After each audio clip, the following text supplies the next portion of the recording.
Hi guys, welcome to Code Bashers. Guys, in this video, I will be discussing latest Infosys SC interview experience. Okay, so this interview happened on 26th June 2022. That is 2 days ahead only. Okay, so guys, make sure that you watch this video till the end because lot of you have Infosys interview experience in coming days. So this will be a preparation video for your for you guys that what type of questions are getting asked and will you be able to answer these type of questions in the interview. So do not skip any question of this video. This video will be very short because the SC interviews are not going too long. Okay, so make sure to watch this video till the end. Guys, previously also lot of Infosys interview experiences, whether it is for SC profile, whether it is for DSC profile or it is for SP profile, has been posted on this YouTube channel. You can see that all the interview expenses you can find under this playlist. The link of this playlist I will give in you in the I button as well as in the description box. Make sure to visit it and watch all the videos for your role. So guys, now let's start this video, and before starting the video, guys, please hit the like button as well as the subscribe button for this channel and do join our Telegram groups. The links are given in the description box. Okay, so as the date of the interview was 26th June 2022, that is 2 days before only. The branch of my friend was IT. The duration of the entire interview was 15 minutes. So guys, I have told you that the Infosys SC interview expenses are not lasting long. They are generally for the 10 to 20 minutes only. The basic questions are only asked, but you still should know what to expect for the interview. Okay, so the first question, as you all know, will be explain about yourself. And guys, according to me, 50% of interview is over here only. That is how you can describe yourself to the interviewer so that he gets impressed. Okay, so here what you do, you will simply have to tell that what all skills you have developed during your engineering or during past 3 to 4 years. Okay, what internships you have done, what projects you have done, what are your extracurricular activities, and what do you do in your free time. So all these things you will have to tell to the interviewer. He will be judging you based on those skills only, and there is a high percent chance that all the interview will be based on the skills that you are telling to the interviewer. Okay, so this question is very important as compared to for this interview. Okay, so do not lie in this anything because it can be harmful for you. Many questions can be asked direct from the introduce yourself only, so be careful and be active for this particular question. So I hope this question is clear to you. Now move on to the next question. Next question is explain your project in detail.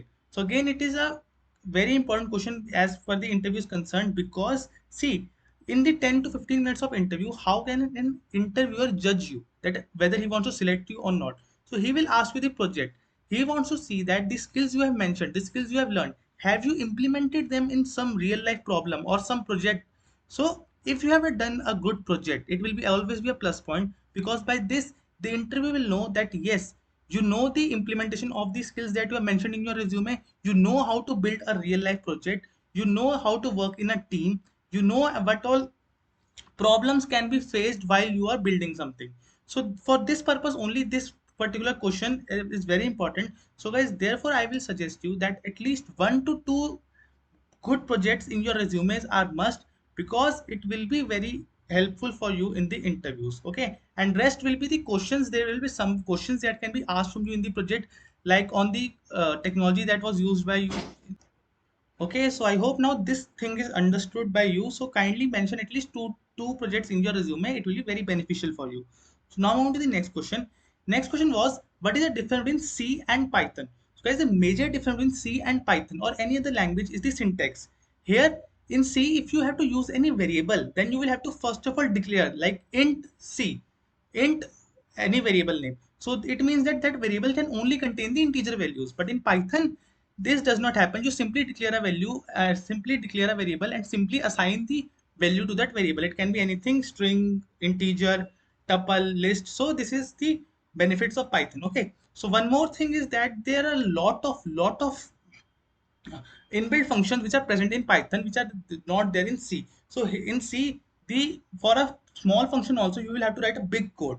But for Python, there are a lot of inbuilt functions that are present. So majority of the codes can be written 5 to 6 lines only. Okay. So I hope now this question is also clear to you. And guys, remember, whenever a difference is asked from you in an interview, try to give at least 2 points of difference. You can give 3 to 4, but at least 2 points. So I hope this question is also clear to you. Next question was, Which language supports the OOPS concepts, C or Python? So guys, answer is Python. C does not have any OOPS concepts. Only Python supports. Out of C or Python, Python supports the object-oriented programming. Okay. So I hope, sorry, here answer should be Python. So Python supports object-oriented language. So I hope this question is also clear to you. Next question is, what is primary key? So guys, you can see here, since it is an essay interview, so basic type of questions are asked. So do not worry about the interviews. It will be good. Just focus on basics because they will not go in deep about anything.